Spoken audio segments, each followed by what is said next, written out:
How doing? I'm James, and welcome back to Storytime with James. Make sure you like, subscribe, and leave us a comment if you like.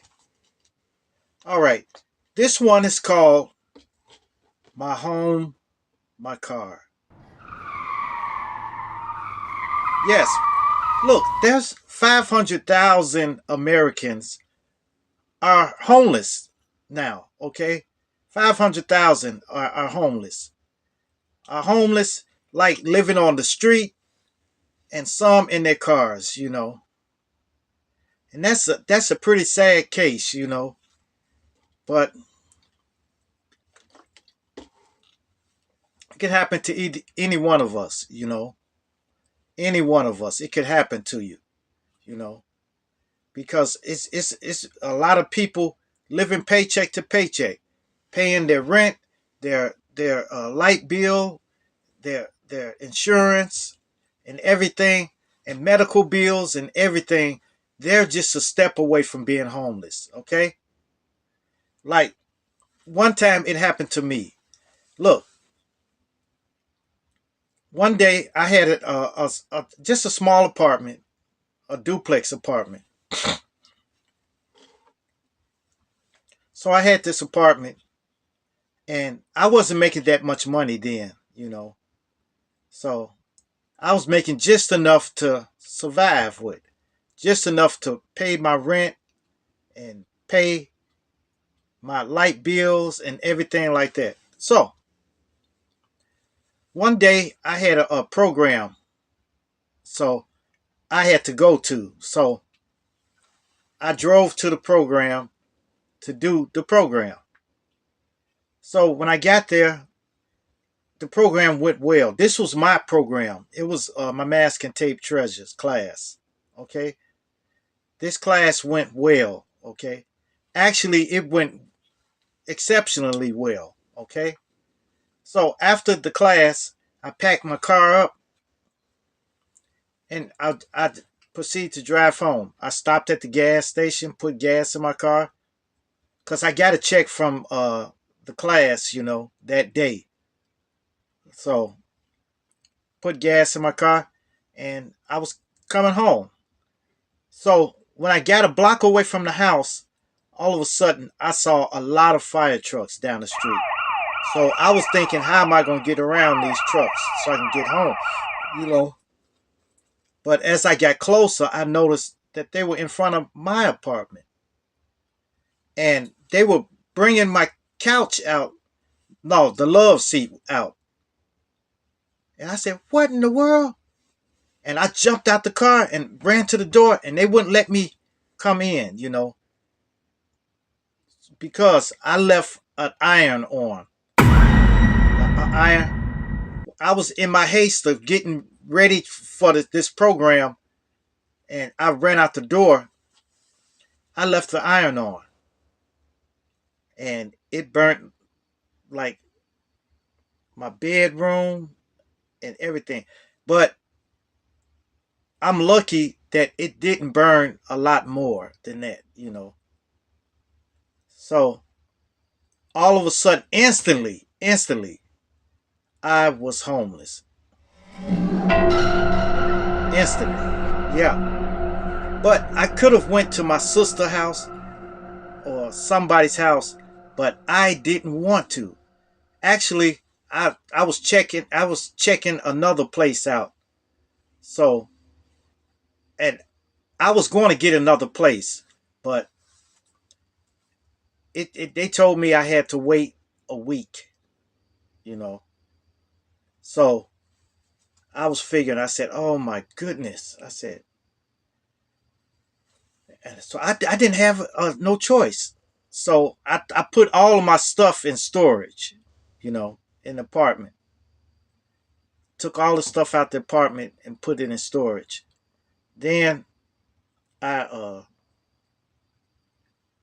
I went to my sister's house for a minute. Then I left. I left because I didn't want to burden nobody else. I didn't want to stay with nobody else, and plus I have a lot of pride. So I decided I was my brain was going. It was going, And I said, look, I got to be here so I can get to work. So I said, well, I got my car, so just gonna have to tough it out until I can get into my another place. So I drove around all day that day. Then I noticed that I was wasting a lot of gas. So I said, I'm gonna find somewhere to sleep. So I drove and I saw the side street. So I went on the side street and I was looking at YouTube and stuff, on my phone and stuff, and it was plugged into the charger. So I'm sitting there, and then I started dozing off. Now it's getting late in the night. Now it's like one something in the morning. So I started dozing off. As soon as I dozed off, knocking at the door, knocking at my door, and I said, "What?" And there was a police shining a light in there. What's up? What you doing? What you doing? I said, "Oh, no, I'm just trying to get a little sleep." He said, "No, you got to move. You got to go. You got to go." So I drove off, went around, driving around, trying to find a spot where I can get some sleep, because I had to work in the morning. Trying to find a spot, trying to find a spot. I found another spot, went to sleep again. I said, "Man, what is this? This is this is a area where nobody comes down." But apparently somebody was calling on me. Like like if I stopped in somebody's neighborhood and just sat there, they would think I'm up to no good. So that police came and knocked on my car window. So I told him, I said, "Look, I'm just trying to get some sleep, man. I'm actually I'm kind of homeless. I'm trying to." They say, "Well, you gotta move, get on out of here." So I had to drive again. So this went on for that night. The next night, it was happening again. Yes.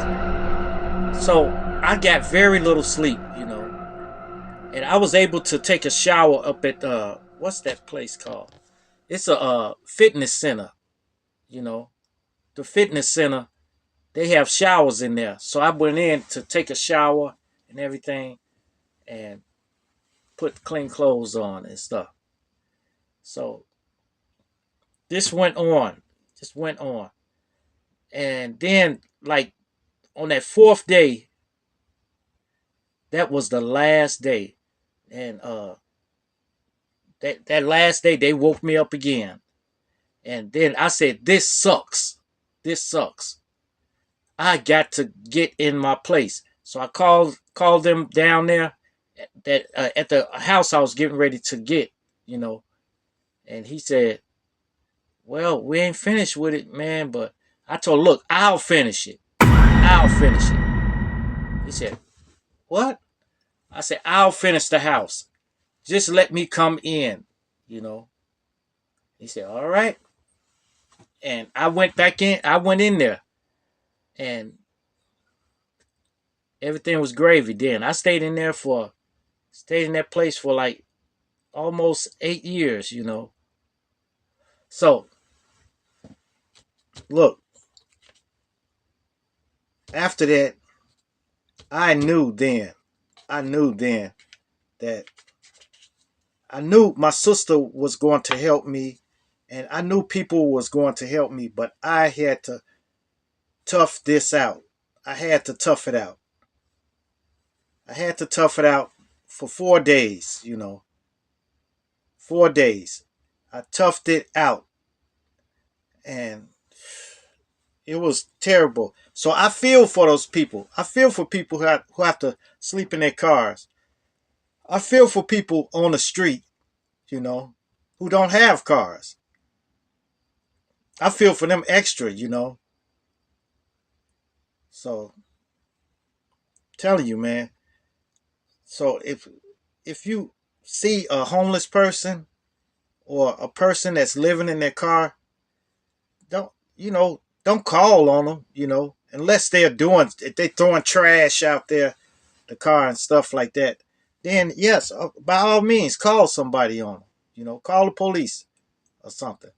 But if they're not bothering you, if they just stopping for a minute, look, you can't imagine how many times they make them move. Every time they stop their car, people make them move. You know, so have a heart sometimes. Have a heart. See a homeless person, help them out. You see a person living in their car, help them out. Give them some food. I'm sure they appreciate that. You know. All right, you guys. I'm tired.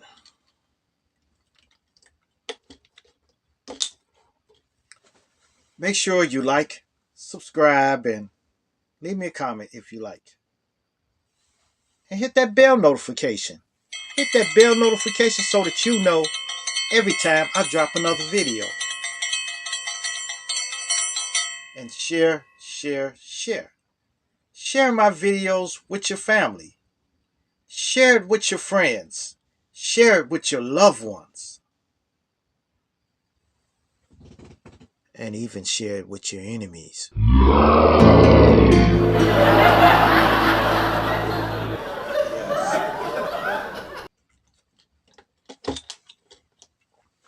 Peace. Adios. Salamit.